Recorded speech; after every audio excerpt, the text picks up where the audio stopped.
it, survivalists and preppers.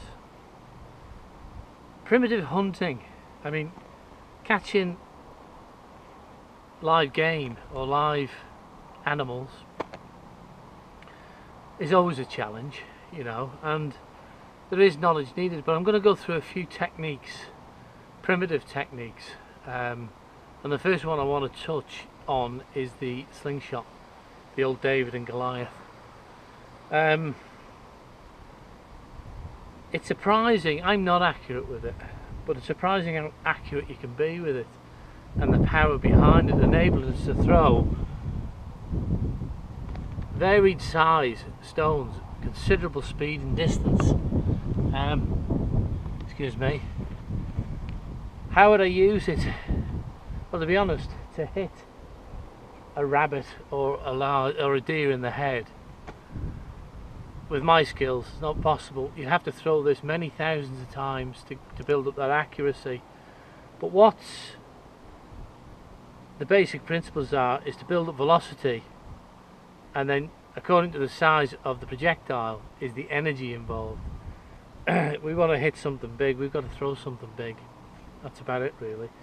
The projectiles I'm using today are just picked up off the ground to show that we can pick anything up off the ground and throw it a distance. So I'm just going to do something and I'll just try, but basically the sling, when hung like that, should be just off the toe. I know you can't see that, but just off the toe when you stand straight.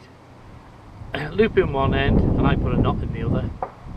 The carrier can be anything. That's a piece of leather and it's not even cupped, because while it's not cupped, although sometimes you can lose them, it means I can throw a very big projectile, which might be needed. I would use this, and I haven't used it on game. I don't see the need to kill unless there is a need to kill. But we can target practice and do everything else to build up our skills.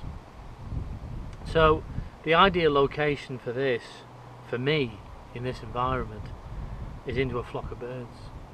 Throw into a flock of birds.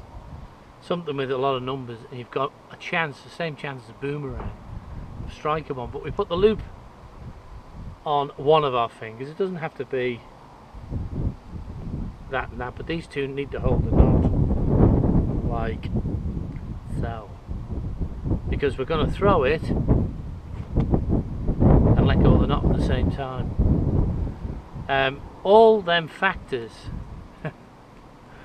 build up to accuracy, and it's very hard to be accurate, but we know you can be extremely accurate. We know by King David or David and Goliath, and in them days kids had built up an amazing accuracy by using these many times, and you'll find people on YouTube specifically very clever with them. But small game, hitting them with them, no, not for me, not at this stage. But just to give you an example, I mean, the good thing about it is you can have it in your pocket, can't you? You just throw that up, throw it in your pocket. Not only that, if you make it out of paracord like this one is, you got some paracord. I dare say someone will make a para bracelet out of that. It isn't going to be me. But anyway, that's the idea. Let's have a sling. As you can see, if you can see on the camera, it goes a long way. A long way. That was a big projectile. That's gone 50 yards, 50 meters, whatever. And with energy. This here, even as it falls, will create an energy. Again, let's try. Huge distance. I don't know if you can hear it, I don't know if you can see it.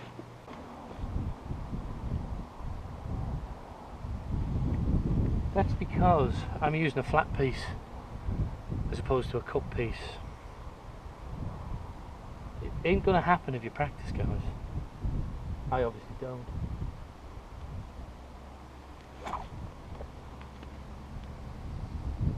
Huge distance. Huge distance.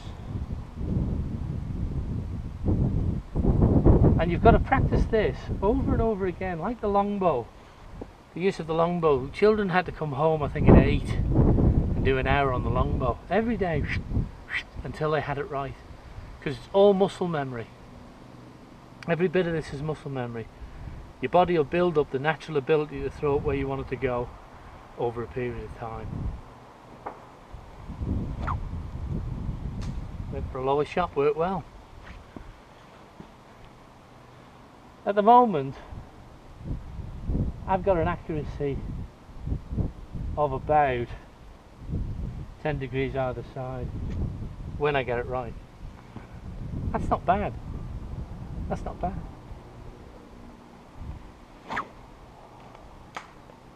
That's a fair old whack. That's high in a tree. So you can probably take out birds' nests with this and knock down chestnuts and fruit high in the tree. It has multiple uses for an absolutely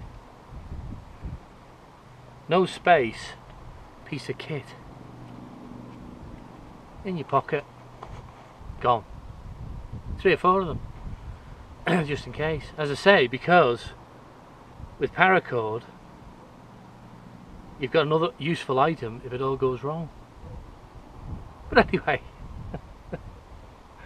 that's Pete's Friday tip, on my Friday's tips. One of these. Next Friday tip, I'm going to go into using a bow and understanding a bow, a standard bow. I'll be using a recurve and explaining why a recurve has its advantages over a longbow to make them accurate within ourselves, you know, again, which is a lot of skills as opposed to a modern sight, aiming it, pulling the trigger. It's a bit more complicated, but very highly effective. So I'll go into that next time. I'll not say too much about it. So this is Pete at Survival and Bushcraft signing out, saying please don't forget to subscribe.